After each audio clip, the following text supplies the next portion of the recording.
ஒரு விஷயம், பெரியவாளுடைய உபதேசங்கள் மாத்திரம்தான் நமக்கு பாடங்கிறது இல்லை.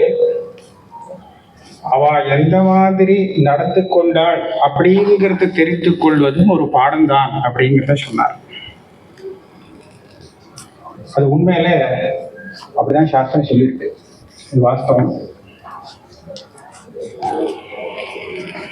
இந்த தைத்திரிய உபனிஷத்துல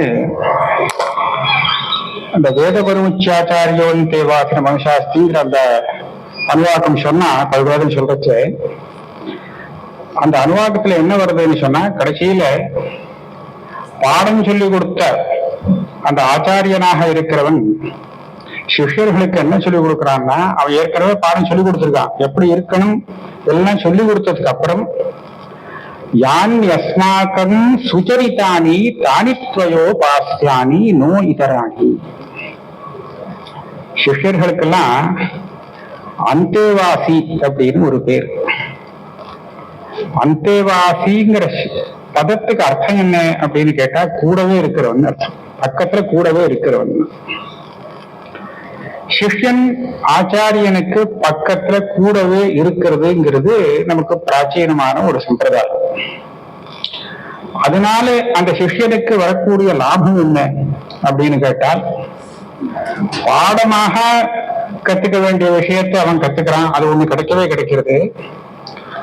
பல விஷயங்களை பெரியவா அந்த விஷயத்துல எப்படி நடந்துக்கிறாங்கிறத பார்த்து கத்துக்கிறதுக்கு கூட அவனுக்கு ஒரு சந்தர்ப்பம் கிடைக்கிறது. அதனாலதான் அந்தேவாசி அப்படிங்கிற ஒரு பதம் விசேஷமாக சிஷ்யனுக்கு சொல்லப்படுறது. ஆச்சாரியாள்கிட்ட ஒரு பதத்தை நம்ம பிரயோகம் பண்றோம்.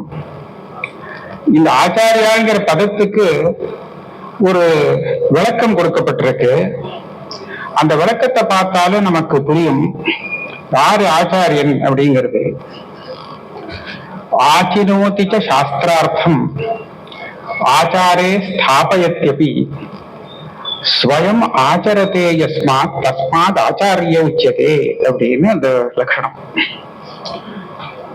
சாஸ்திரார்த்தம், சாஸ்திரம் நமக்கு என்ன சொல்லிக் கொடுக்கிறது அப்படிங்கறத முதல்ல நன்றாக புரிந்து கொள்கிறவன் ஆச்சினோதி சாஸ்திரார்த்தம், அவன் முதல்ல தெரிஞ்சவனா இருக்கணும்.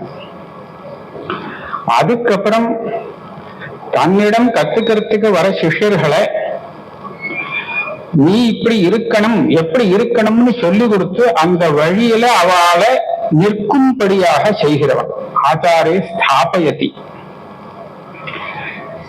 நீ எப்படி வேணா எடுத்துக்கலாம், நான் பாடத்தை சொல்லிட்டு போறேன் அப்படிங்கிறது இல்லை. உனக்கு என்ன பாடம் சொல்லி கொடுக்கப்படுறதோ அந்த பாடத்துக்கு தகுந்தா போல நீ நடந்து கொள்ள வேண்டும் அப்படிங்கிறத ரொம்ப அழுத்தி சொல்லக்கூடியவனாக இருக்கணும். அதை நடைமுறைக்கு கொண்டு வரும் முறையாக இருக்கணும். அதுதான் ஆச்சாரே ஸ்தாபயதிங்கிறது அர்த்தம். பரம் பிரம்ம தஸ்மை ஸ்ரீ குரவே நமஹ. அபார கருணா சிந்தும் ஞானதம் சாந்த ரூபிணம் ஸ்ரீ சந்திரசேகர குரும் பிரணமாமி முதான்வகம். தேவே தேஹே ச தேசே ச பக்தி ஆரோக்கிய சுகப்ரதம் புத பாமர சேவியந்தம் ஸ்ரீ ஜெயேந்திரம் நமாம்யஹம். என் நெஞ்சு நிறைய புகுந்தார் ஸ்ரீ மகாபரிவாரும் ஏகாம்பரமாகிய நானும் என்கிற புஸ்தகத்தினுடைய 2ஆம் பகுதியானது 21ஆம் தேதி வாணி மகால் ஸ்ரீ சந்திரசேகரேந்திர சரஸ்வதி சுவாமிகள் அரங்கத்திலே வைத்து தமிழ்நாட்டினுடைய ஆளுநர் மற்றும் கேரள மாநிலத்தின் ஆளுநராக இருக்கக்கூடிய ராஜேந்திர விஸ்வநாத் அர்லேக்கர் அவர்கள் மூலமாக வெளியிடப்பட இருக்கிறது. அதாவது ஆங்கில தேதியின்படி நம்முடைய மகாபரிவர்களுடைய பிறந்த நாளாக இருக்கக்கூடிய 20ஆம் தேதி மே அதை ஒட்டி இந்த புஸ்தக வெளியீட்டு விழா நடைபெற இருக்கிறது. முன்பு சாம்பமூர்த்தி சாஸ்திரிகள் மூலமாக